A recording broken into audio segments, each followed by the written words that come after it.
Noticentro 1, CMI. Buenas noches, bienvenidos a las noticias. Los siguientes son los 3 hechos más importantes de hoy en Colombia. Ya son 6 los atentados perpetrados contra oleoductos en las últimas 2 semanas en el país. El gobierno nacional responsabilizó al ELN de estos ataques terroristas. El más reciente se presentó contra el oleoducto Caño Limón-Coveñas, en norte de Santander, en límites con el departamento del Cesar. La acción terrorista obligó a toda una vereda a confinarse ante la presencia de hombres armados en la región. Ampliación de esta noticia en nuestra emisión nacional a las 9 de la noche. Nuevo paro camionero en el país. Mañana viernes 30 de agosto, transportadores del país marcharán en Bogotá y las principales ciudades contra el inminente aumento del valor del diésel. Las manifestaciones iniciarán desde las 7 de la mañana. Ampliación de esta noticia en nuestra emisión nacional a las 9 de la noche. La Comisión de Regulación de Energía y Gas anunció el proyecto de resolución que habilitará a las empresas de generación y comercialización a renegociar los contratos de energía en el país. Esta es una de las medidas acordadas en la cumbre de la costa realizada en Barranquilla en días pasados para buscar una reducción de las tarifas, en especial en los estratos 1, 2 y 3.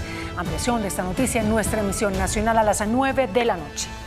Las siguientes son las noticias más importantes del mundo hoy. Trump gana ventaja entre los independientes. Le saca 5 puntos a Kamala Harris. La agrupación ABA le niega a Trump el uso de su música en los sitios de campaña del republicano. María Corina Machado denuncia que habrá un allanamiento por parte de las fuerzas de Maduro a la casa de Edmundo González. Israel y Hamás pactan tregua de 3 días en Gaza a partir de este domingo. Cadena perpetua para el español que asesinó a médico colombiano en Tailandia. En Estados Unidos, el candidato republicano Donald Trump superó por 5 puntos a la demócrata Kamala Harris entre los votantes independientes. Donald Trump lidera las encuestas de voto frente a Kamala Harris entre los votantes independientes. Según un barómetro reciente de YouGov, el candidato republicano supera a la demócrata por 5 puntos porcentuales entre este sector de electores, con un 42% frente a un 37% de la vicepresidenta. Aún así, el 13% de este grupo afirma no haber tomado una decisión definitiva. Otro factor favorable a Trump es que el 53% de los independientes afirma que no consideraría votar por Harris, mientras que el 45% descarta hacerlo por el republicano. El sondeo también revela que los temas más importantes para los votantes son la economía y el empleo, los impuestos y el gasto público, la seguridad nacional y el cuidado de la salud. En cuanto a la última encuesta general, Harris obtiene una ventaja de 4 puntos con un 47% frente al 43% de Trump. El grupo de música ABBA le exigió al candidato presidencial republicano Donald Trump no utilizar sus canciones en los mítines de campaña. ABBA, el grupo musical sueco más exitoso de los años 70, por medio de su sello discográfico, le solicitó al candidato presidencial, el republicano Donald Trump, que deje de usar su música y videos en sus actos de campaña. Éxitos como Money, Money, Money y Dancing Queen sonaron en un mitin de Trump y su compañero de fórmula J.D. Vance el 27 de julio en Minnesota. La discográfica afirmó que no recibieron ninguna solicitud de la campaña de Donald Trump, por lo que no se había concedido ningún permiso o licencia para el uso de estas canciones.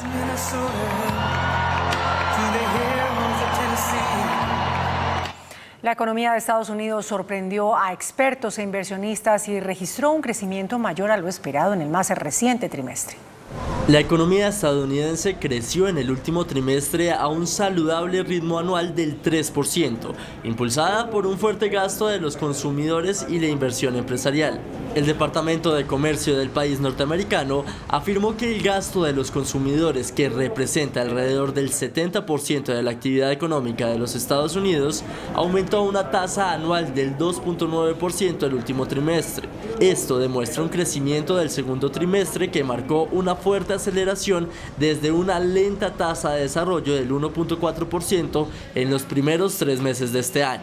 Este informe refleja una economía que sigue siendo resistente a pesar de la presión de las tasas de interés continuamente altas, y actualmente el estado de la economía pesa mucho más sobre los votantes antes de las elecciones presidenciales del próximo noviembre.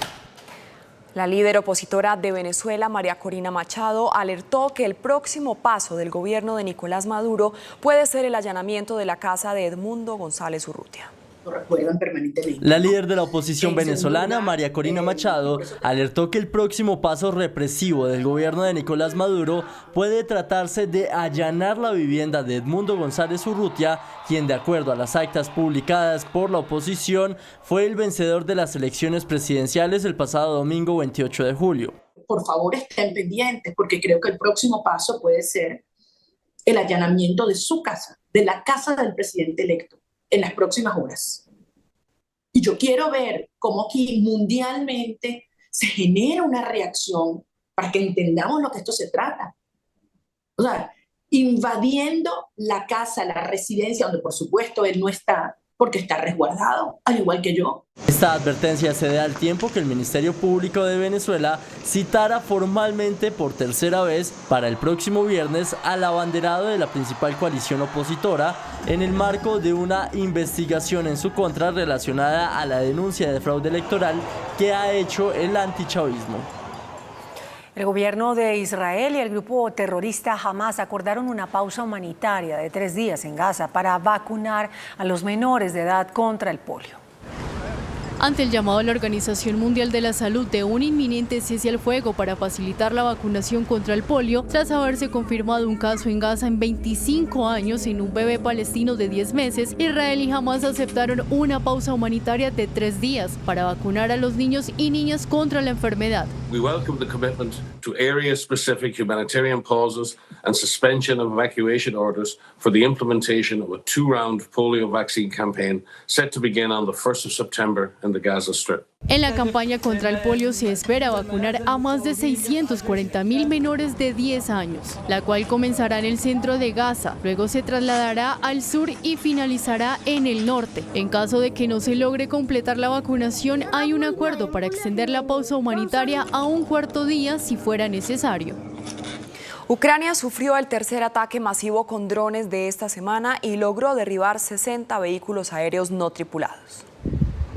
Rusia llevó a cabo un intenso ataque aéreo contra Ucrania por tercera vez en 4 días, lanzando nuevamente decenas de misiles y al menos 74 drones, de los cuales 60 fueron derribados por las defensas aéreas ucranianas. Según Kiev, los restos de los drones destruidos cayeron en 3 distritos de la ciudad, causando la muerte de 3 personas y algunos daños materiales. Los implacables y desconcertantes ataques de largo alcance de Rusia contra áreas civiles han sido una característica de la guerra desde que invadió a su vecino en febrero del año 2022, por lo que el presidente de Ucrania, Volodymyr Zelensky, renovó sus peticiones a los aliados occidentales para que le den libertad de decidir qué atacar en suelo ruso.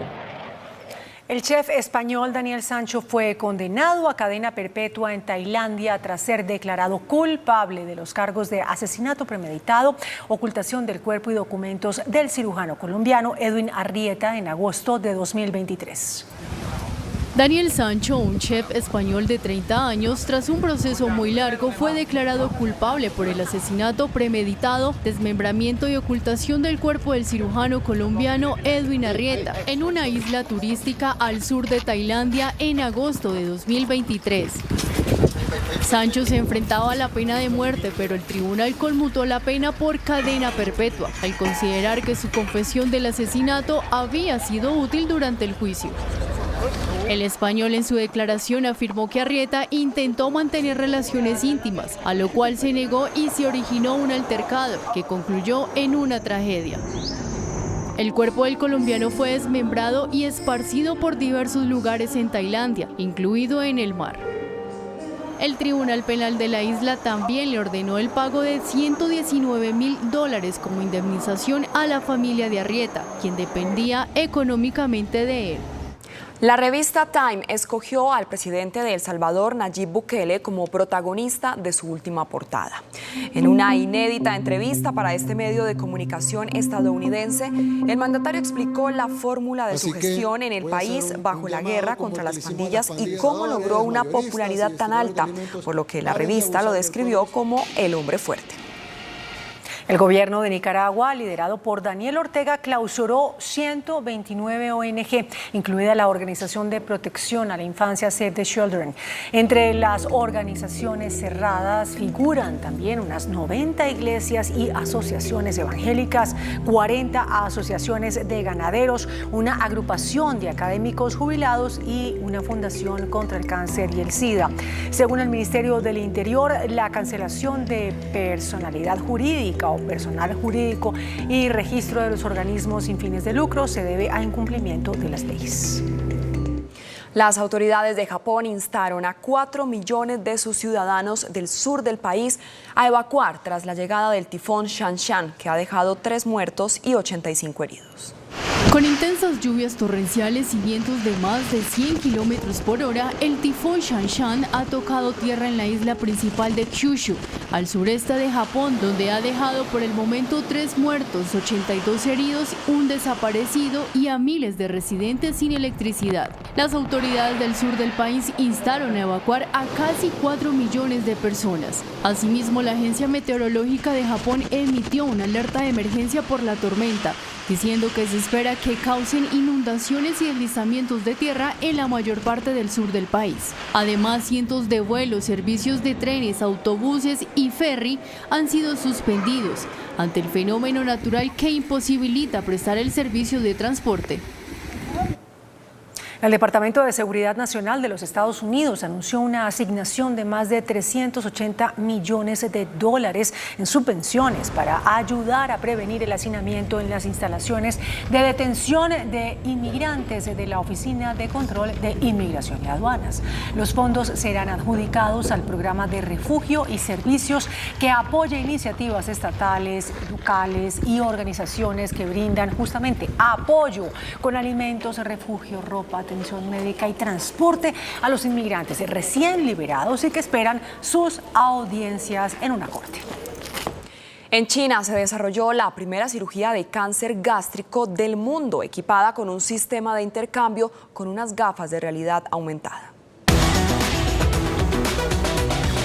En Shanghái se completó con éxito la primera cirugía de cáncer gástrico del mundo, equipada con tecnología de computación espacial y asistida con gafas de realidad virtual. Los médicos utilizaron este elemento para compartir imágenes y transmitir datos en tiempo real durante la operación. Además, usaron un sistema de inteligencia artificial para calcular el plan del borde de incisión óptimo para la lesión del paciente, mejorando así el efecto del tratamiento. Con las gafas de realidad virtual y utilizando los dedos para hacer zoom, clic y moverse, los cirujanos se encargaron de operar los endoscopios y localizar las lesiones.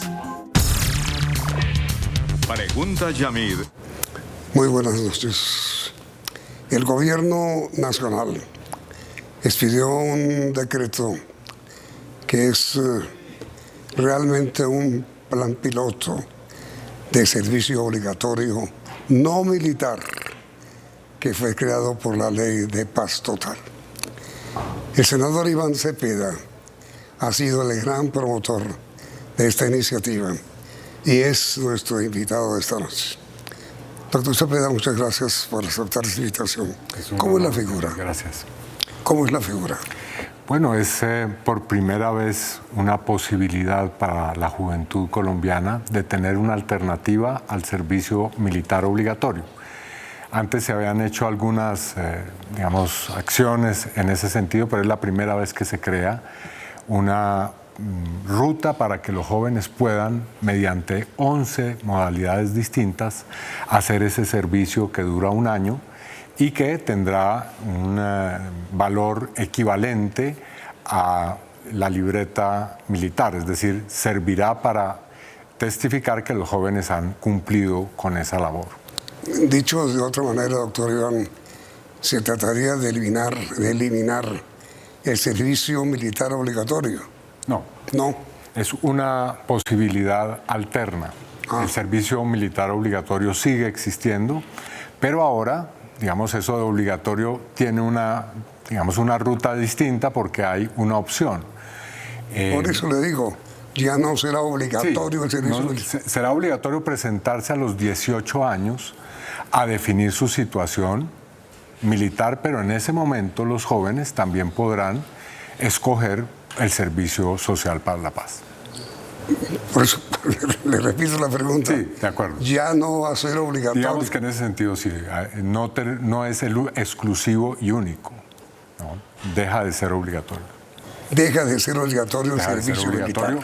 Pero muchos jóvenes seguirán prestando el servicio militar porque obviamente el servicio social para la paz surgirá de una manera gradual.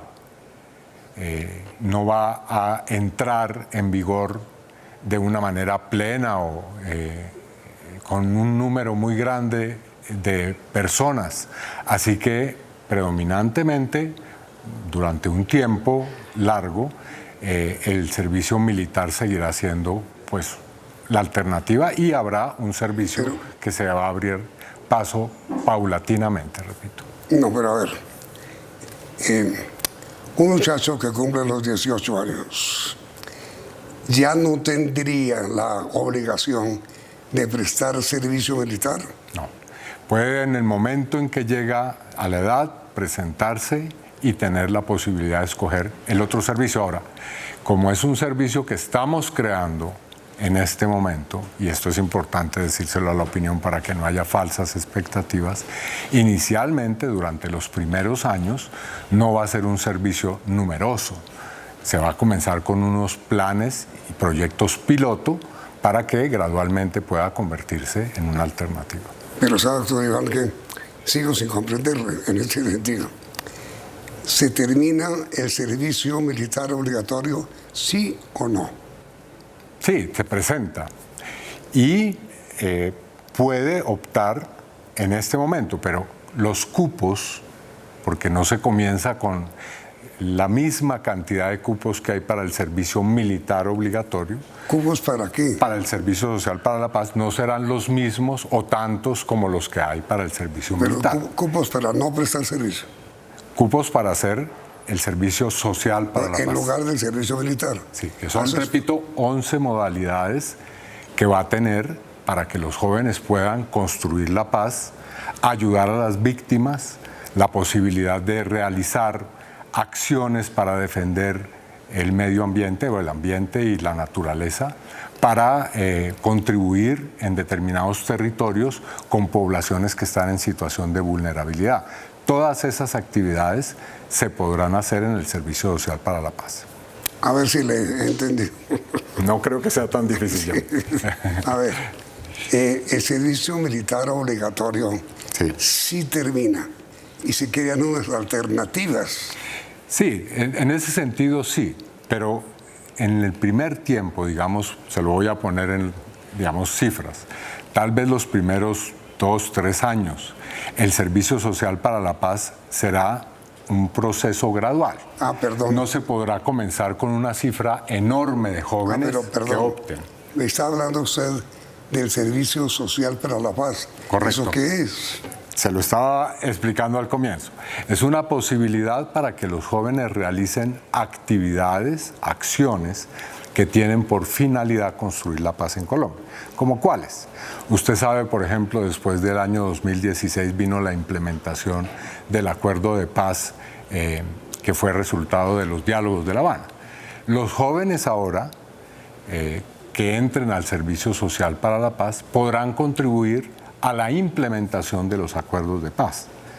Podrán contribuir a que, por ejemplo, en determinados sitios en donde se han creado, lo pongo como ejemplo, los planes de desarrollo con enfoque territorial, los PEDET, pues se puedan llevar a cabo de una manera más eficaz y más acelerada. Esa puede ser, por ejemplo, una de las actividades que se realice en este nuevo servicio. Es decir, doctor Iván, evidentemente sí termina el servicio militar obligatorio. Se crean alternativas. Dice usted 11 en total.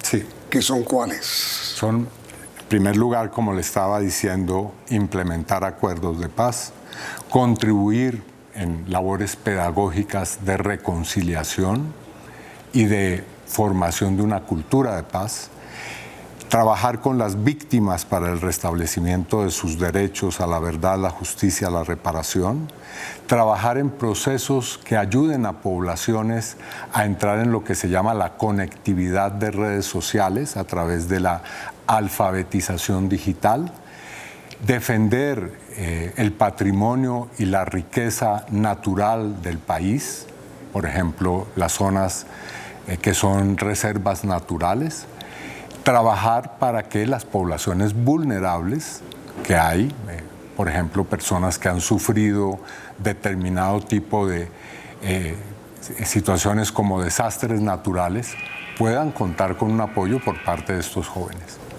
Pero entonces, doctor Iván, escúcheme que le repita, pero sí, eso supone, entre otras cosas, digamos, el riesgo de que se acabe nuestro ejército. No, señor. A ver. Ese fue uno de los primeros asuntos que discutimos, por supuesto. ¿Discutimos quiénes? Pues, tanto los congresistas que estábamos involucrados en la creación de esta ley, como también las fuerzas militares y de policía. Ha habido un diálogo permanente, no es una imposición, por supuesto. Entonces, ¿qué es lo que va a acontecer? Y por eso yo le decía que la respuesta que el servicio militar obligatorio, pues sí, uno podría decir que es así, pero hay que relativizar un poco el asunto, porque habrá la posibilidad de que si se crean vacíos, cupos que no estén llenos, porque los jóvenes optan por el servicio social para la paz, tengan inmediatamente la posibilidad de ser suplidos con soldados profesionales. Así que la cifra global de miembros e integrantes de la fuerza pública no se va a ver disminuida. ¿Cómo sabe usted eso? Porque es parte de los acuerdos que hemos hecho para aprobar el servicio. ¿Los acuerdos entre quién y quién? Entre la institucionalidad que ha estado comprometida, el Ministerio de Defensa y otros ministerios, por supuesto. La institucionalidad, es decir, el señor ministro de Defensa, el señor comandante del Ejército, ¿han estado de acuerdo? Sí, señor.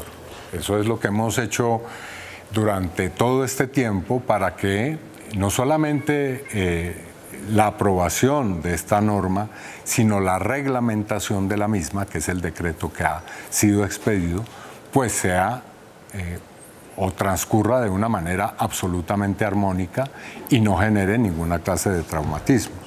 Porque es muy importante que los jóvenes tengan esta alternativa, Yamit. Es decir, la alternativa de prestar un servicio distinto al servicio militar. Es una experiencia nueva que van a tener generaciones de jóvenes en Colombia. Pero también es importante no debilitar las fuerzas militares y de policía. Pero ¿cómo se hace, doctor Iván, para lograr las dos cosas? Pues esta de no debilitar, como le decía, llenando los cupos, eventualmente queden vacíos. Si es que hay un número muy significativo de jóvenes que optan por el servicio social para la paz. En vez de servicio militar. Exactamente, llenar esos cupos con soldados profesionales. ¿Qué se entiende por cupos? Pues el número de integrantes de la fuerza pública crece cada año con las promociones que entran a prestar el servicio militar. Pero obligatorio. Obligatorio, perfecto. Ahora, con este nuevo servicio es posible que esas cifras pues disminuyan. Haya jóvenes que optan por el servicio social para la paz. Sí, seguramente. Entonces, cuando se crean esos vacíos, habrá la posibilidad de que sean reemplazados por soldados profesionales. Y si no es suficiente, quiero decir, si el número de soldados profesionales es mucho menor al que se esperaba. Precisamente para eso es que se va a regular de tal manera el servicio social para la paz que no afecte precisamente eso,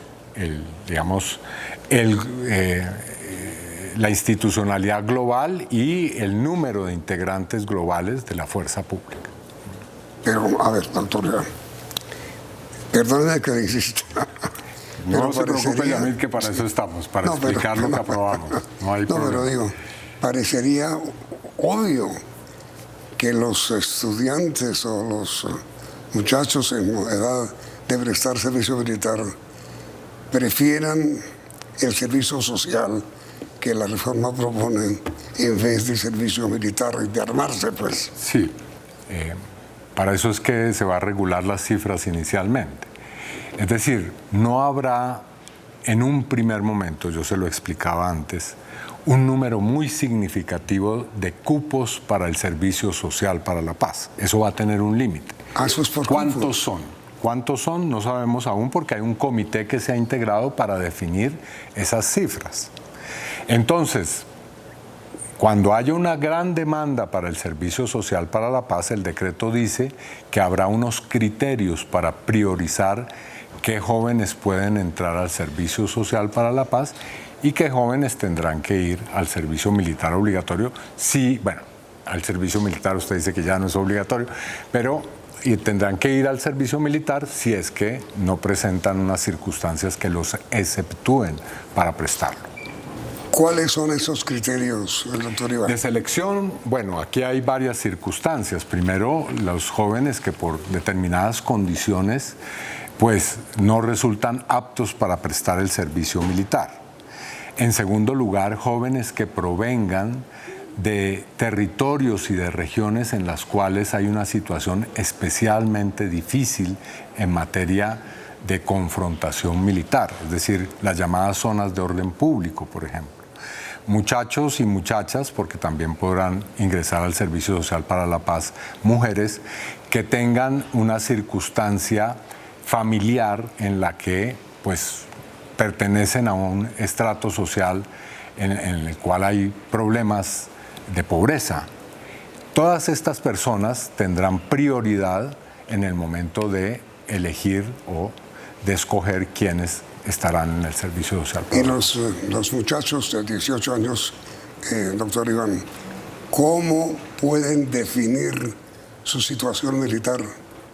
Pues se seguirá haciendo los llamados que se hacen cada año para que los jóvenes que cumplen 18 años se presenten a resolver su situación.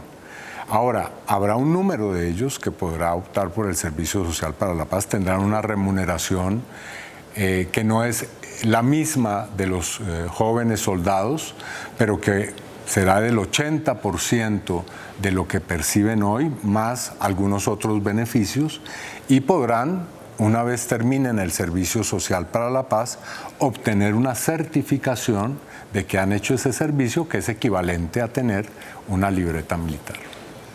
El decreto, doctor Iván, dice que inicialmente se podrá reunir se habrá 5.000 cupos, solo 5.000 cupos. ¿Qué quiere decir eso? Que es un piloto, es decir, que esto no comienza, como yo se lo explicaba antes, con la totalidad de jóvenes que van a ser parte. Los primeros años, y esto está por definir cuántos y en qué, digamos, de qué manera va a ir aumentando esa cifra, será una cifra, digamos, relativamente menor con relación al volumen general de jóvenes que optan por el servicio militar. Entonces, de acuerdo a ese proceso gradual, se va a ir incrementando y se va a ir fortaleciendo el Servicio Social para la Paz. Y mire, doctor Iván, ¿cómo se va a regular el nuevo sistema? Allí está en el decreto, digamos, todas las especificidades y todos los principios que deben cumplir las instituciones y los jóvenes que ahora se van a llamar promotores del Servicio Social para la Paz. Deben cumplir unos requisitos que están claramente establecidos. ¿Y este servicio militar no obligatorio, digamos? Civil, en este caso, sí. ¿Por cuánto tiempo será? Por un año. Ah, igual que actualmente. Oh, exactamente. Pues un año también, ¿no? Sí. Es los 12 meses como ocurre con el otro servicio. Sí. Y el muchacho que se presente puede perfectamente optar por uno u otro camino. Sí, pero volvemos al tema. Sí. Si se presenta un exceso de solicitudes, habrá que hacer una priorización. ¿Y cómo será la modalidad de servicio social? Pues como hay 11 Modalidades diferentes. modalidades, se podrá escoger. Y obviamente cuando se ingrese a una de esas modalidades, habrá también unos pasos que habrá que dar. O sea, no solamente habrá que inscribirse y ser seleccionado, sino también habrá una capacitación. A los jóvenes no se les va a poner a hacer tareas sin tener un mínimo nivel de conocimiento e información de qué van a hacer. Para eso habrá instituciones que están también en el decreto, que tendrán el papel de formar a los jóvenes para luego entrar a la parte práctica de la realización del servicio. ¿Y habrá un salario especial? Sí, hay un auxilio que tendrá, como lo decía, el equivalente al 80% de lo que perciben los jóvenes soldados.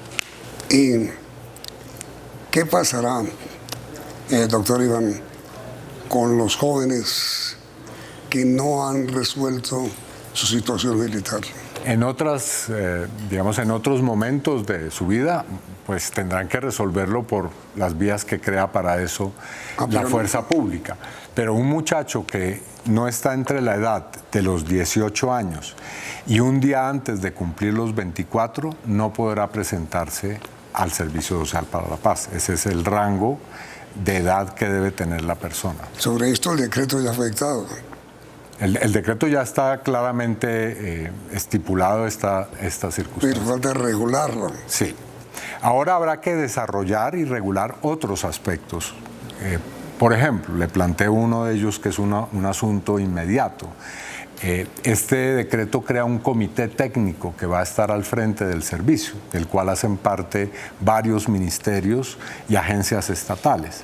Entonces, lo primero que habrá que hacer, o una de las primeras decisiones, es incluir en el presupuesto general de la Nación, que como usted sabe se está tramitando actualmente en el Congreso, un monto presupuestal para que pueda llevarse a cabo esta iniciativa. ¿Qué es lo que usted llama, doctor Iván, comité técnico? Es la instancia que va a regular y ordenar por el decreto todo el servicio. ¿De qué manera? ¿A través de qué? Pues se reunirá periódicamente y tomará decisiones, como ocurre en este tipo de gestiones administrativas, y estará también pendiente de cómo se está desarrollando el servicio cuando entre en vigor y cuando comience a desarrollarse, corregirá los problemas que se presenten y poco a poco su labor es incrementar y fortalecer el servicio. Es decir, es como una ley. Una junta directiva, por decirlo. Sí, como una ley que debe ser reglamentada. La ley ya está reglamentada, pero ahora vienen otros aspectos que deben ser desarrollados y que son parte precisamente del comité. Pero esa es una ley. Está incluida en la ley de paz total, es decir, es una norma que está en el cuerpo de lo que fue aprobado. Usted sabe, la ley de paz total se aprobó en el 2022 y es una ley que tiene que ver con la prolongación o la renovación de la ley 418 del 97, que es la ley de orden público. A través de esa norma se aprobó todo lo que tiene que ver con la política de paz del actual gobierno, que se llama Paz Total. Es un desarrollo de la ley. Exactamente, de la paz total y de la política de paz total. Y se reglamenta a partir de esas... del decreto y de las decisiones que se van a tomar. Son decretos reglamentarios de la ley. Exactamente. ¿Cuál entra a regir primero? Son varios decretos. Pues no, es uno solo hasta ahora. El que ya se dictó. Ya está aprobado y ya está vigente, así que es el momento de comenzar a trabajar ya en Pero su entonces, en su a partir de ahora, doctor Iván, ¿qué cambia? Pues que se abre primero ante una cifra pequeña, pero más adelante ante muchos jóvenes o para muchos jóvenes, la posibilidad de trabajar institucionalmente por la paz en Colombia. Pero bueno, mucho le insisto, perdone que le repita. No se preocupe. ¿Cuáles son los criterios que se emplearán para definir esos cupos? Yo le mencioné algunos. Sí.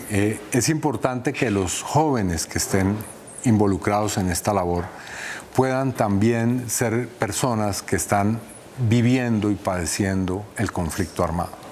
Por ejemplo, hay zonas, usted sabe, del país en las cuales el reclutamiento forzado lastimosamente se ha convertido en una práctica usual de determinados grupos armados o de los grupos armados en general.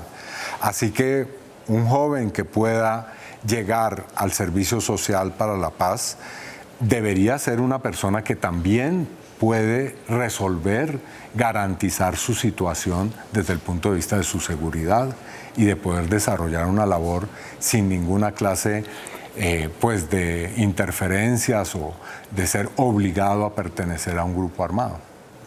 Y ahora, a partir de ahora, doctor Iván, cualquier muchacho en edad de prestar servicio militar tiene la opción hoy de no prestarlo, sino de prestar un servicio social. De acuerdo, pero es un proceso que estamos apenas comenzando a poner en práctica y que va a tener varias etapas y fases. ¿Y cuánto tiempo? Eso está por verse. Es necesario pues organizar el servicio y eso va a tomar, bueno, lo primero van a seguramente en corto tiempo. Yo aspiraría que el año entrante... pero no está vigente hoy, no. Ya está vigente, pero hay que comenzar a desarrollarlo. Entonces, yo me imagino que el primer, vamos a decirlo así, contingente de jóvenes del Servicio Social para la Paz, que tendrá la forma de un piloto, de un experimento inicial, pues tendrá lugar el próximo año y no será muy grande.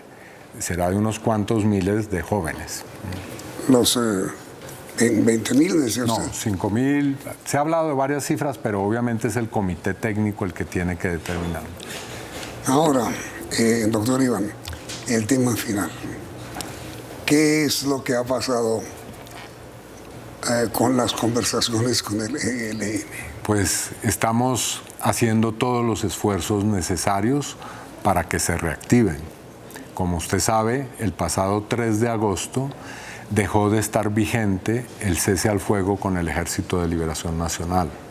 Nosotros logramos que durante un año se interrumpieran determinado tipo de acciones militares, tanto por parte del ELN como por parte de la fuerza pública con relación al ELN. Y eso ha tenido, hay que decirlo, un resultado benéfico para las poblaciones, no solo para los miembros de la fuerza pública y los integrantes del ELN. Así que una de las cosas que debemos hacer, necesitamos hacer, es prorrogar el cese al fuego y también pues reactivar la mesa, porque no se puede echar a andar el cese al fuego si no está también vigente la mesa de diálogos. En eso estamos. Pero usted ha hecho ha tenido algunos contactos. Nosotros tenemos como delegación permanentemente una conversación con el ELN. No tiene la forma de reuniones, pero sí hay canales de comunicación. Pero no hay mesa. En este momento está suspendida las reuniones de la mesa de diálogos. ¿Y es posible reanudarla? Sí, eso creemos nosotros y estamos trabajando para eso. ¿El ELN tiene voluntad? Yo diría que el ELN ha mostrado que en estos 2 años se puede avanzar en acuerdos y podemos llegar a la paz, pero obviamente hoy es el momento de demostrarlo con la voluntad de reactivar los diálogos y eso es lo que nosotros solicitamos. Es decir, de parte del gobierno y usted es su delegado, las puertas están abiertas. Así es, y así lo hemos expresado públicamente con Vera Grave, quien es nuestra jefa de delegación. ¿Y de parte del ELN no ha tenido usted ninguna... Pues hemos tenido respuestas, pero ahora necesitamos pasar de las palabras a los hechos. El país está expectante y sobre todo las comunidades que están en los territorios donde viven todos los días los estragos del conflicto armado, que se reinicien las conversaciones. Pregunta final. ¿Alguna respuesta del ELN ha recibido usted? Bueno, cuando ocurra nosotros la haremos saber, claro que sí, oficialmente, Yamit, pero estamos en eso. Doctor Iván, muchísimas gracias. Bueno, gracias, Yamit. Ha sido usted muy es una buena noticia para el país el Servicio Social para la Paz. Y a ustedes gracias por la sintonía y los invitamos a continuar aquí. ECM. Cadena de atentados contra oleoductos en norte de Santander, Cesar y Arauca. Ministerio de Defensa anuncia envío de tropas del ejército. Alerta por desabastecimiento de gas en el nororiente del país. Ministro de Defensa exige al ELN hechos de paz. Jóvenes tendrán 11 alternativas para reemplazar servicio militar obligatorio. Vivimos dos países diferentes, dice presidente de la Corte Suprema, Gerson Chaverra. Camioneros anuncian protesta para mañana. Minga indígena permanecerá en Bogotá. Proyecto sobre educación sexual comienza a discutir el Congreso. Golpe a extorsionistas en Bogotá. Bajarían tarifas de energía. Inmensa pérdida de empleos por falta de inversión en petróleo. Iniciamos nuestra segunda hora de noticias. Un nuevo atentado al oleoducto Caño Limón Coveñas en norte de Santander, reportaron las autoridades en las últimas horas. La acción terrorista obligó a toda una vereda a confinarse ante la presencia de hombres armados en la región. El ejército anunció el envío de tropas a la zona. El nuevo atentado se presentó en área rural del municipio del Carmen, en el departamento de Norte de Santander, en límites con el departamento de Cesar. Una acción terrorista perpetrada por integrantes de grupos armados ilegales que operan en esta región del país. Esto en contra del oleoducto Caño Limón Coveñas. Han desplegado algunas unidades del Ejército Nacional para llegar hasta el lugar y asegurar el sector, para que el personal de profesionales y técnicos de la empresa puedan ingresar a realizar verificaciones y reparaciones pertinentes. El sector afectado por estos atentados terroristas se pronunció. Cenit y Ecopetrol rechazan estas acciones ilícitas y hacen un llamado para que cesen los delitos contra la infraestructura que ponen en riesgo la integridad de las personas, generan graves consecuencias al medio ambiente y afectan las actividades de las comunidades. Ante los múltiples atentados terroristas contra oleoductos, el gobierno nacional alista un paquete de medidas para asegurar con fuerzas militares estos lugares donde se presentan los atentados. Por su parte, Ecopetrol alertó por un posible desabastecimiento de gas en el nororiente del país debido a las acciones terroristas contra los oleoductos. La empresa anunció un plan de contingencia. El reporte de la compañía advierte riesgos en el abastecimiento de gas en la zona nororiental del país. La situación se da por los ataques a la infraestructura de Caño Limón Coveñas en el departamento de Arauca.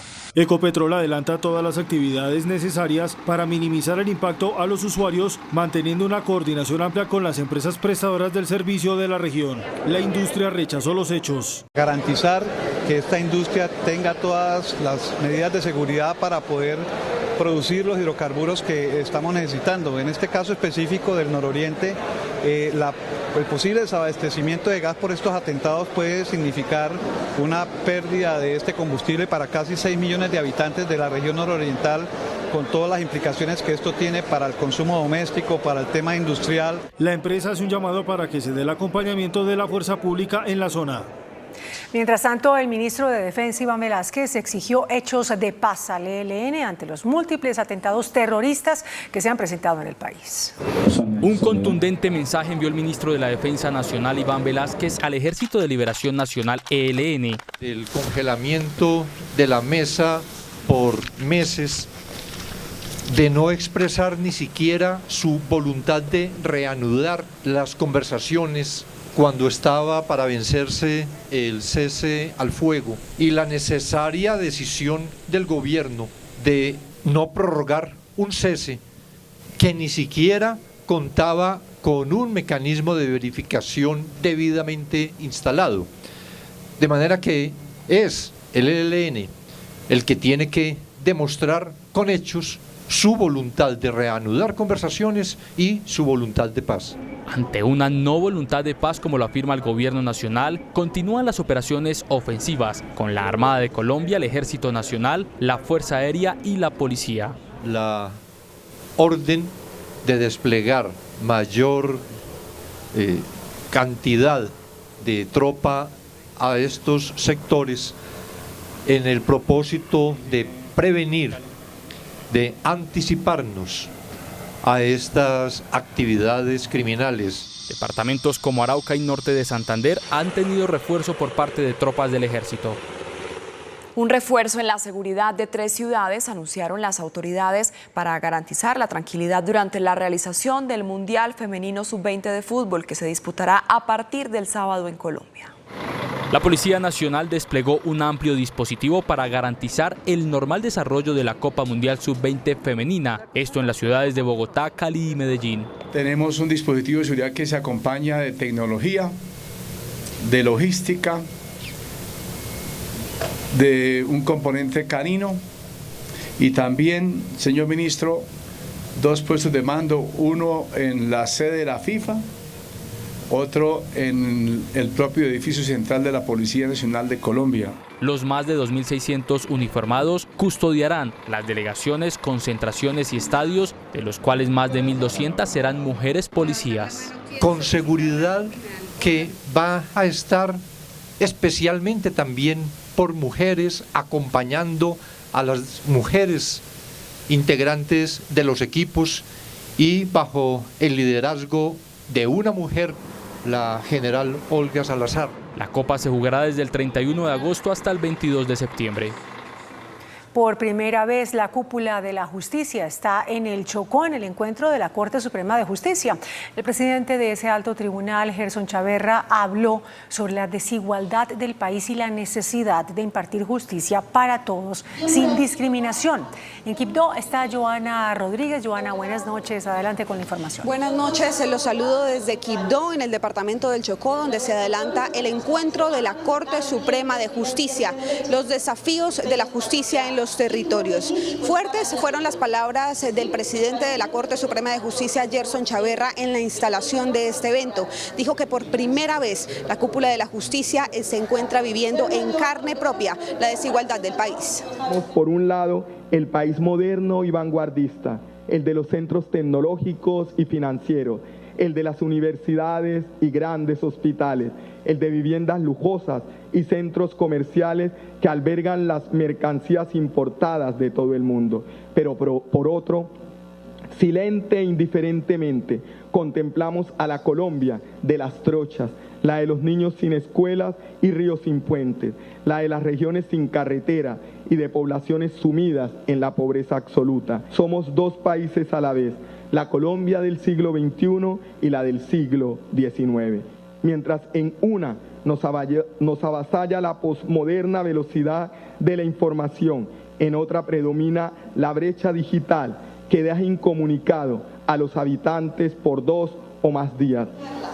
En el encuentro también se encuentra el presidente de la Corte Constitucional, José Fernando Reyes. Él dijo que se necesita una política seria para el Chocó. No vemos que de verdad haya decisiones serias, decisiones que entiendan que de verdad hay que ir más allá de los discursos y de las declaraciones y que tiene que haber realidades. Hombre, los jueces haremos las cosas que tengamos que hacer cumplir las leyes y la Constitución, pero en realidad este es un asunto de política pública.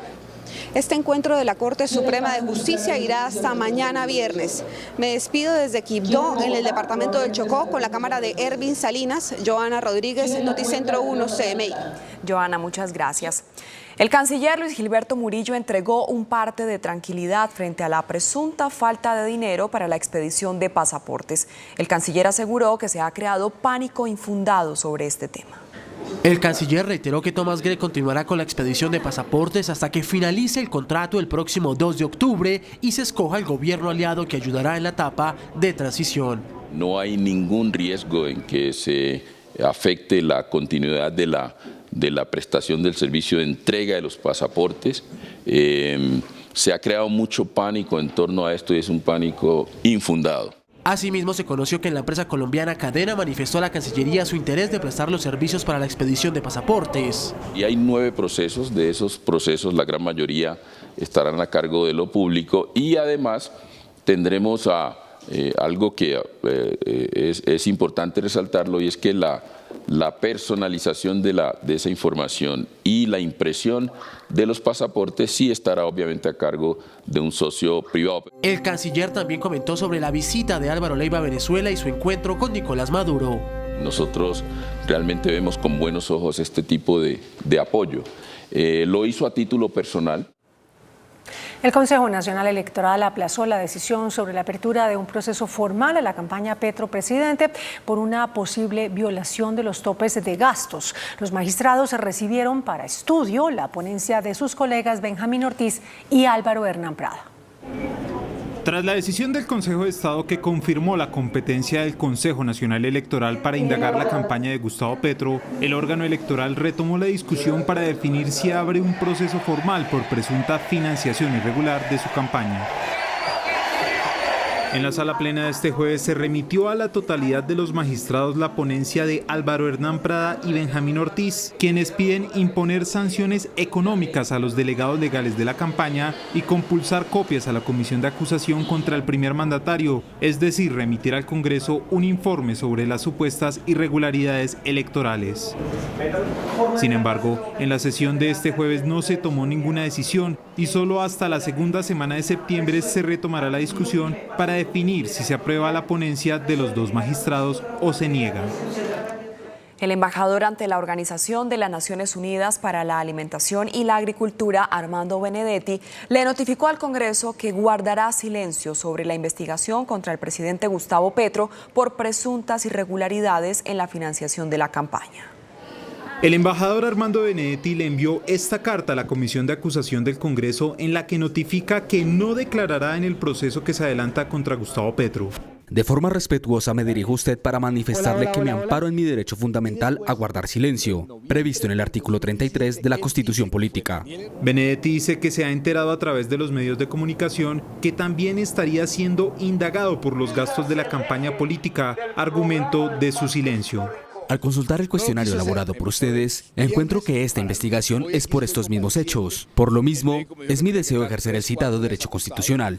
La comisión de acusación avanza en la recolección de testimonios en el caso de Gustavo Petro. El secretario de Transparencia de la Presidencia de la República, Andrés Zidárraga, dio un plazo de 10 días para que las entidades del Estado entreguen un reporte completo sobre los hallazgos de posibles hechos de corrupción. Este jueves se realizó la primera sesión de la Mesa Técnica Anticorrupción creada por el presidente Petro. Una de las medidas que tomó la mesa fue la solicitud de un informe anticorrupción. A todos los altos funcionarios del gobierno a que hagan asequible, pública, su declaración de renta en la medida en que la vayan presentando. Asimismo, se anunció que se pondrá la lupa sobre los funcionarios del gobierno que no hagan pública su declaración de renta. Tienen 10 días para que todos los delegados del presidente, ministros, directores, departamento administrativo o delegados del presidente en juntas, en el término de 10 días nos presenten un informe sobre posibles hallazgos anticorrupción. Finalmente, el secretario de la Transparencia le solicitó a la procuradora investigar al viceministro de Conectividad del Ministerio de las TIC, Gabriel Jurado, por presuntos delitos contra la administración pública. Solicitamos al Ministerio Público que abra las indagaciones si lo considera pertinente, porque creemos que hay un posible conflicto de intereses. La Unidad Nacional de Gestión del Riesgo abrió proceso de incumplimiento al interventor de la obra Caregato en La Mojana Sucreña. La Unidad de Gestión de Riesgo afirmó que el interventor de la obra Caregato no estaba realizando la supervisión bajo los protocolos necesarios. El interventor, pues nada más y nada menos, es el que tiene en sus manos la obligación de hacer la supervisión técnica, administrativa, ambiental, jurídica de este contrato y hasta ahora no lo ha hecho. Así que yo puedo decirles que, en mi opinión, ese interventor también es responsable del sufrimiento del pueblo mojanero y por lo tanto hemos tomado la decisión de adelantar ese proceso de incumplimiento. Con la decisión, la unidad misma podría revisar la obra de más de 120.000 millones de pesos que hoy no ha terminado su ejecución.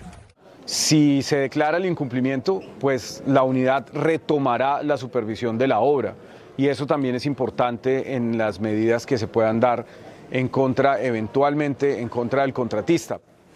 Mañana el país vivirá una jornada de protestas de los transportadores de carga, quienes rechazan un inminente aumento en el valor del diésel.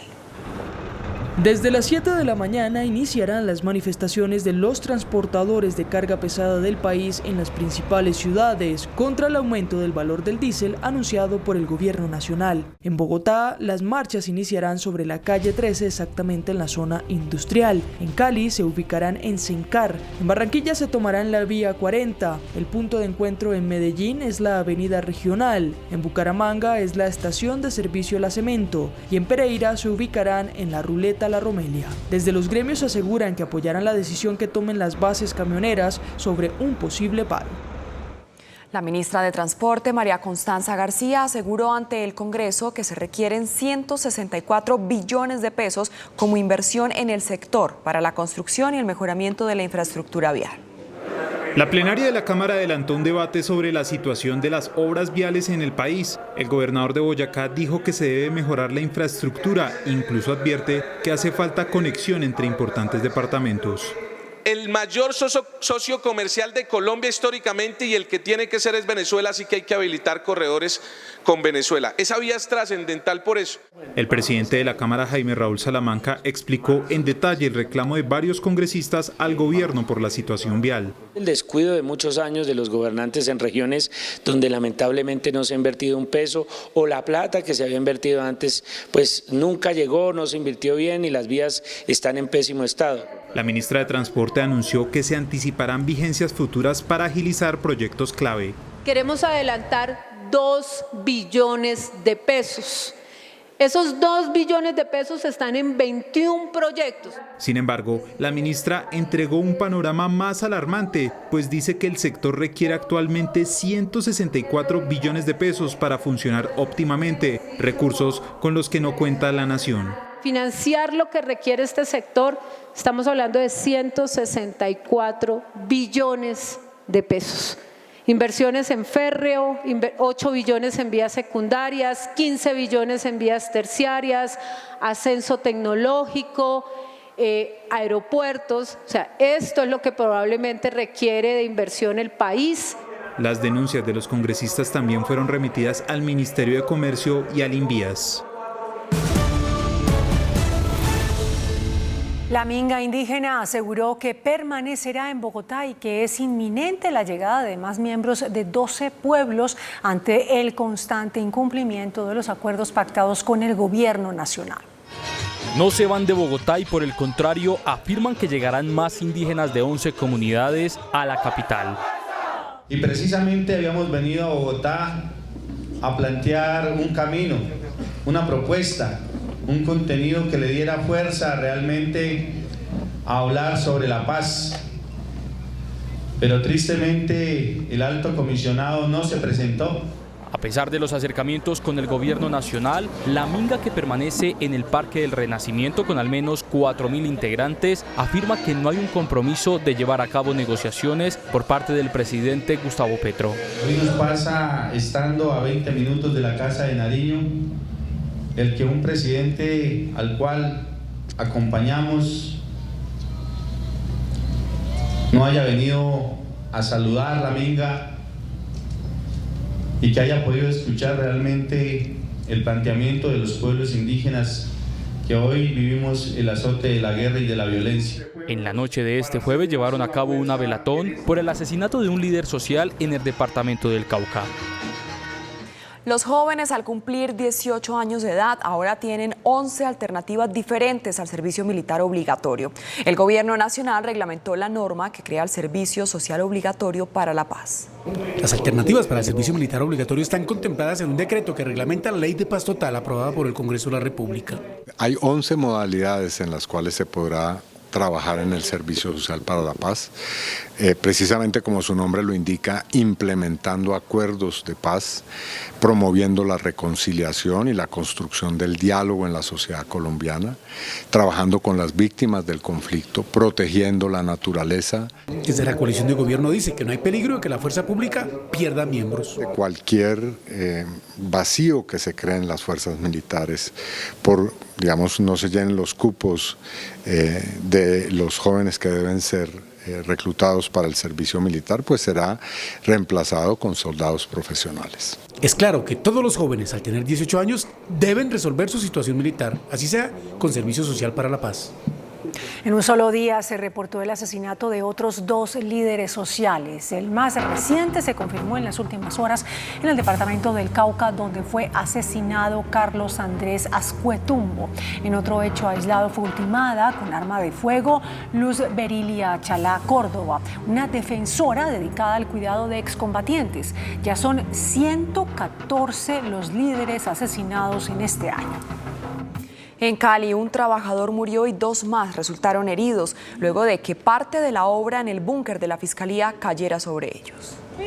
Una tragedia se registró en la tarde de hoy en pleno centro de Cali tras el desplome sobre un grupo de trabajadores de parte de la estructura de la obra del nuevo búnker de la Fiscalía General de la Nación en la carrera 10 con calle 13 de la capital del Valle del Cauca. La emergencia fue atendida por el Cuerpo de Bomberos Voluntarios de la ciudad.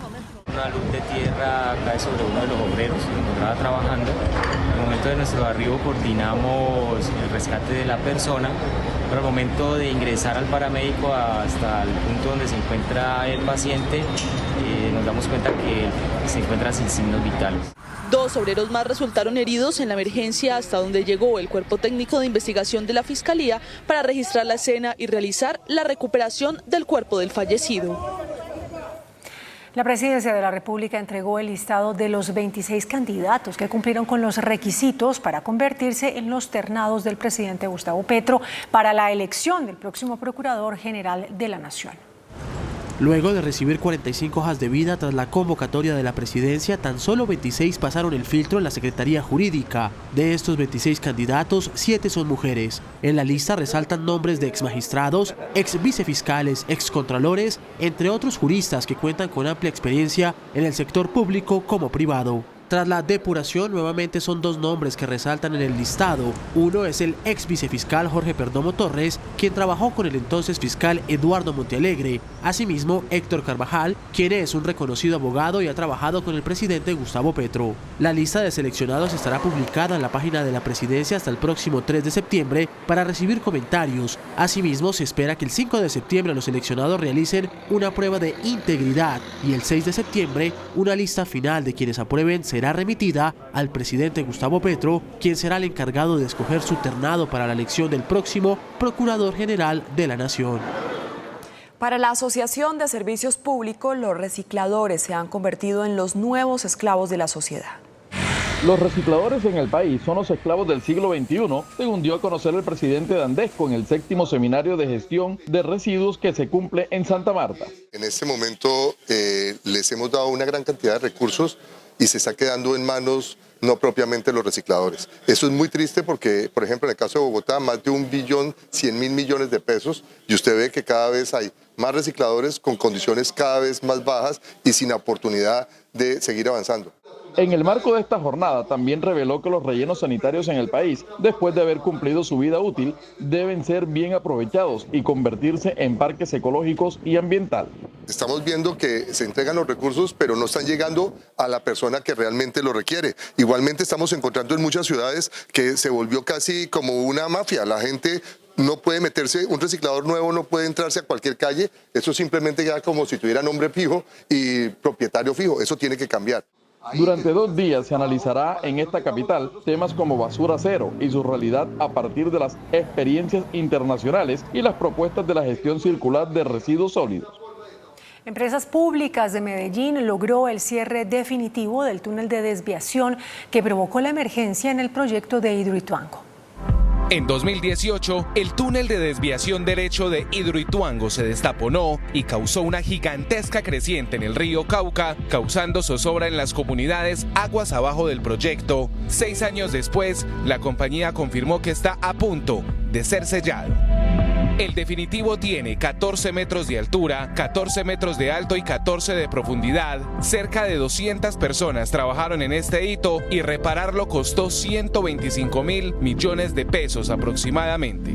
eliminamos o terminamos todas las contingencias que se generaron desde el 28 de abril del 2018, se terminan y ya da la seguridad de que podemos seguir con los riesgos inherentes a un proyecto de esta magnitud, pero ya vencido todo lo que traíamos desde atrás. Las declaraciones se dieron durante el foro de Hidroituango que se desarrolló en el edificio de EPM, en Medellín.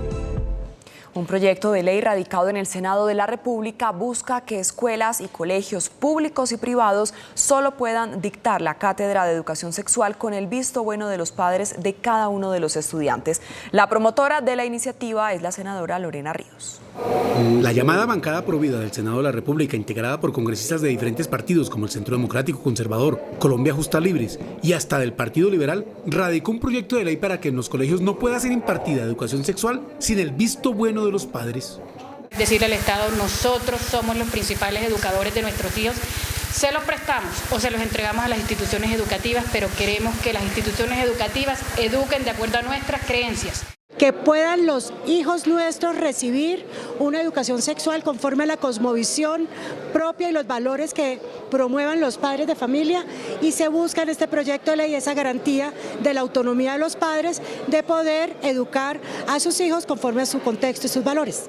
La senadora Lorena Ríos dice que el debate se abre, que sabe que es controversial, pero que es una medida para mantener la unión familiar y los valores en Colombia. Un contundente golpe a una de las más peligrosas bandas criminales que opera en Bogotá dio la policía en la localidad de Kennedy. 13 de los sujetos señalados como los más buscados fueron capturados. Un contundente golpe dieron las autoridades en el suroccidente de Bogotá, especialmente en el barrio María Paz de la localidad de Kennedy. 3 sujetos dedicados a la extorsión y el homicidio selectivo fueron capturados en las últimas horas. Son más de 350 dosis de estupefacientes que pretendían ser comercializadas en este sector.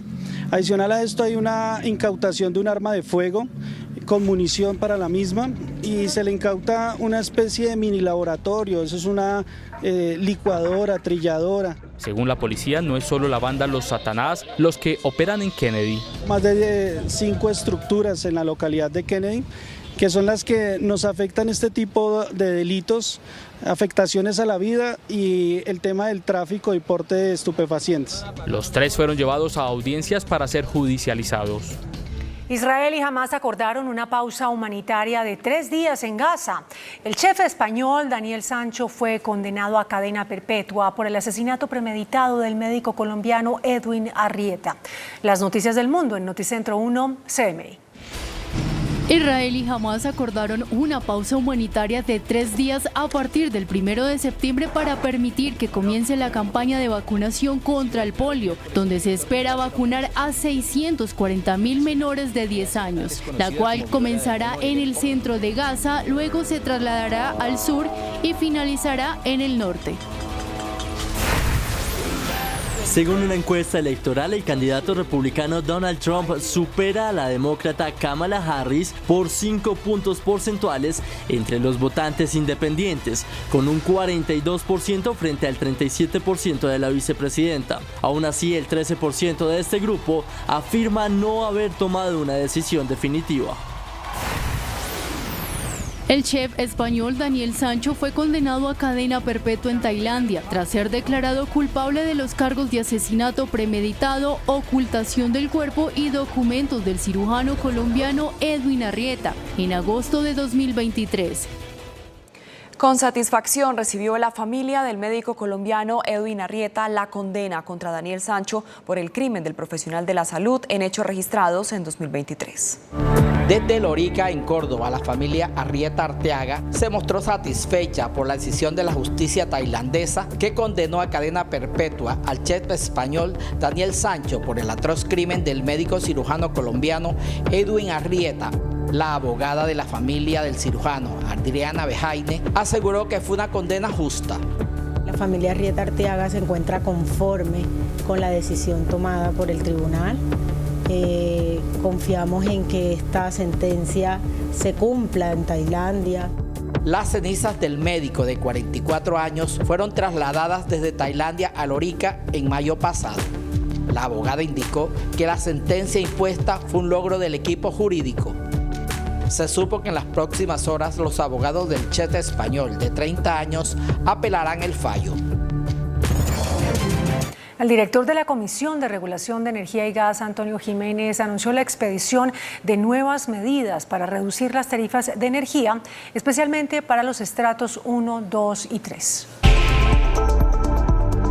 La Comisión de Regulación de Energía y Gas, reunida este jueves, anunció el proyecto de resolución que habilitará a las empresas de generación y comercialización a renegociar los contratos de energía en el país. Esta es una de las medidas acordadas en la Cumbre de la Costa, realizada en Barranquilla en días pasados, para buscar una reducción de las tarifas, en especial para los estratos 1, 2 y 3.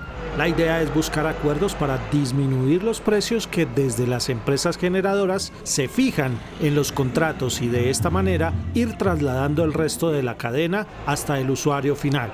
Hemos tenido que organizar un marco regulatorio para poder reducir las tarifas y hemos tenido que desarrollar algunas reformas en ese marco para garantizar que todos estos alivios que estamos construyendo se puedan transferir a la tarifa. Por otro lado, la Comisión trabaja en lo que será la entrada en vigencia de las medidas por opción tarifaria, recordando que esta depende de los recursos que garantice y disponga el gobierno para este objetivo.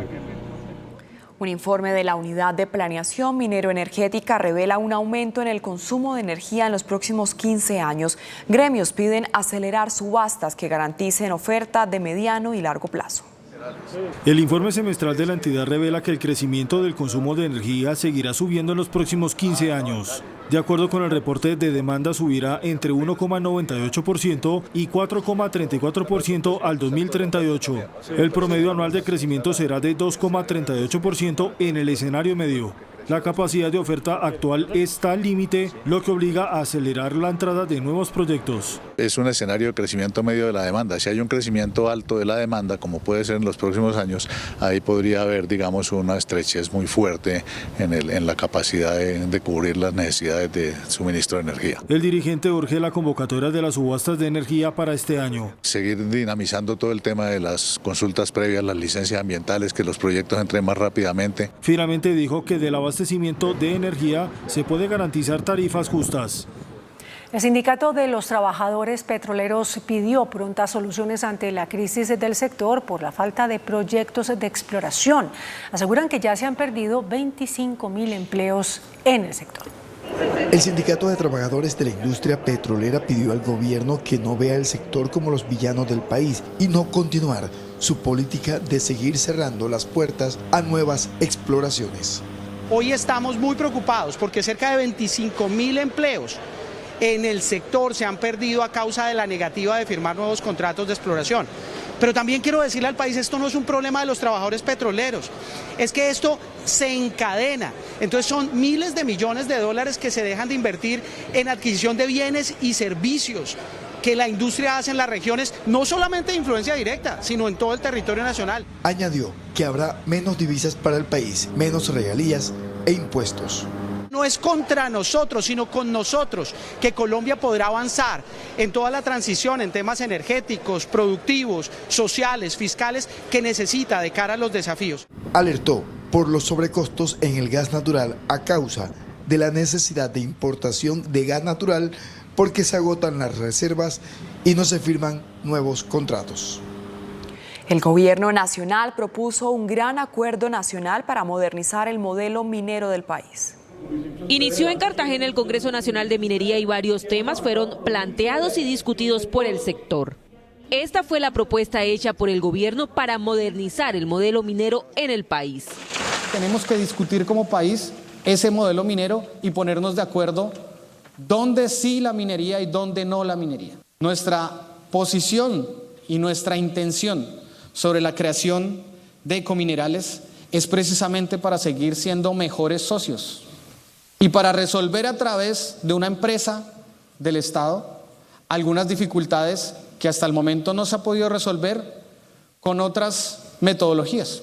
Con preocupaciones derivadas de cualquier empresa estatal que se va a crear, sobre todo en minería, que necesita un sector para buscar esos minerales en el país, en el 97% que no conocemos, pues mucha inversión. Y ahí hay una discusión profunda de dónde dedicar el presupuesto de todos los colombianos. Para el sector en este punto urgen medidas contundentes por parte del gobierno. Por supuesto, esa criminalidad en torno a la minería de oro afecta a las compañías formales. No en vano, Colombia tiene la única mina en el mundo en donde los trabajadores tienen que bajar a sus operaciones con chalecos antibalas. Eso no puede seguir pasando en Colombia. Ya no hay ninguna violencia de origen político, ya no hay ninguna violencia de origen ideológico. Es una disputa de bandas criminales por el territorio. Finalmente se habló de la necesidad de una reglamentación clara para la implementación de las consultas previas. La Superintendencia Financiera detectó un nuevo caso de captación ilegal de recursos del público a través de un sofisticado negocio de oferta de inversiones en acciones que alcanzó a recaudar más de 2.400 millones de pesos. Con llamativos mensajes a través de redes sociales, una nueva captadora que ofrecía rendimientos por negocios con acciones y títulos valores fue descubierta en las últimas horas por la Superintendencia Financiera. Esta empresa, que tiene la denominación social de Portus Capital SAS, que estaba representada por el señor Alexander Guzmán Restrepo, una sociedad que estaba ubicada en Cartagena, pues lo que hacía era ofrecer a las personas que invirtieran. Se prometían altos rendimientos a los supuestos inversionistas. Lo que le decían a la gente es: entrégueme la plata, que evidentemente cuando hablamos con las personas, pues el afán no era ser accionista ni nada de eso, sino simplemente la buena rentabilidad que les estaban ofreciendo. Este año se ha ordenado el desmonte de 7 captadoras ilegales. Las cooperativas financieras y los fondos de empleados se sumarán al Pacto por el Crédito, con el que se busca ampliar la oferta de crédito para reactivar sectores estratégicos ofreciendo préstamos a bajas tasas de interés. En diálogo con CMI, la superintendente de Economía Solidaria, María José Navarro, reveló que un número importante de financieras del sector solidario entrarán en el Pacto por el Crédito. Más de 2.000 cooperativas y fondos de empleados.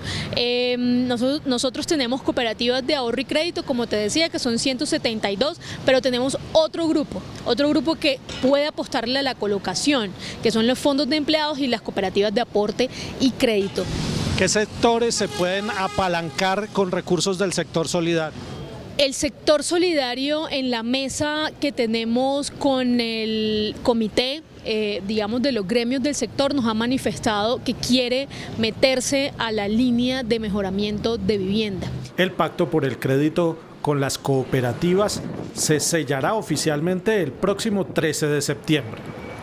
Y la Asociación de Agencias de Viajes y Turismo, ANATO, celebró el anuncio del gobierno y la banca para destinar más de 8 billones de pesos para reactivar el sector, pero piden que el crédito esté acompañado de incentivos tributarios.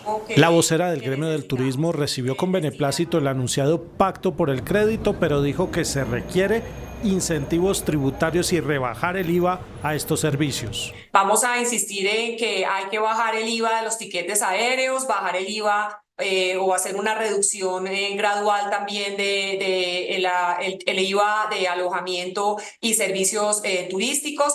ANATO también propone la creación de zonas turísticas especiales para reducir el impuesto de renta. A cambio de generar empleo, que es la gran falencia que en este momento tenemos en el sector de las agencias de viajes, con una caída del 32% comparado con el 2019, pues buscar también la oportunidad de esta zona turística especial, generar mucho más empleo a cambio de reducción en la renta a los empresarios del sector turístico. El presidente del Congreso de la República, Efraín Cepeda, aseguró que el presupuesto general de la Nación para el 2025, presentado por el Gobierno Nacional, debe ser ajustado a la baja, porque no tiene fuentes de financiación. El Gobierno y el Congreso de la República no se han puesto de acuerdo en el monto del presupuesto general de la Nación para el 2025. El presidente del Congreso dice que este debe ser sin los 12 billones que pretende el Ejecutivo Nacional de reforma tributaria. Esto tiene que ser con responsabilidad, que no vuelva a ocurrir lo del presupuesto del 24, que allá convencieron al Congreso de que la DIAN iba a recaudar 15 billones de pesos, eso fue un salto al vacío, no recaudaron ni un peso y mire, ya el recorte va en 20 billones. Y ante la propuesta del presidente Gustavo Petro de que el Banco de la República emita billetes para indemnizar a las víctimas del conflicto interno armado, el presidente del Congreso dice que eso no va a ser posible porque es inflacionario y que se necesitaría la votación unánime de la Junta Directiva del Banco Central. El precio del dólar se disparó y superó los 4.100 pesos en la jornada de este jueves. El precio de la divisa subió en la jornada de este jueves debido a los datos positivos del crecimiento de la economía en Estados Unidos, que supone una reducción de tasas de interés de la Reserva Federal más lenta. La moneda se ubicó en 4.131 pesos, una alza de 66 pesos frente a la jornada anterior. Ese posible recorte de 50 puntos básicos es muy posible que no se dé el próximo 17 de septiembre, seguramente serán solamente 25 puntos básicos. Eso ha permitido un fortalecimiento importante del dólar hoy en día en el mercado internacional y como consecuencia las monedas emergentes se han debilitado. Se tocó máximos de 4.147 pesos en una jornada donde se negociaron 1.227 millones de dólares. Colombia sigue siendo indiscutiblemente un mercado que el inversionista internacional busca, teniendo en cuenta que proporcionalmente tiene unas tasas de interés mucho más altas que la de países desarrollados. El precio del dólar tendrá variaciones entre 4.000 y 4.200 pesos. El índice de capitalización de la bolsa, que mide el comportamiento de las 25 principales acciones, cerró a la baja. El índice selectivo MSCI Colcap de la Bolsa de Valores de Colombia bajó 0,57% a 1.335 puntos. La acción de Terpel fue la que más subió, con una valorización de 1,51% a 9.400 pesos. La acción del grupo Aval fue la que más cayó, con una pérdida de 2,82% a 413 pesos. La acción más negociada de la jornada fue la de Cementos Argos, al movilizar más de 12.000 millones de pesos, con una variación negativa de 1,03% a 8.620 pesos. La tasa representativa del mercado que regirá para mañana viernes será de 4.132 pesos con 11 centavos.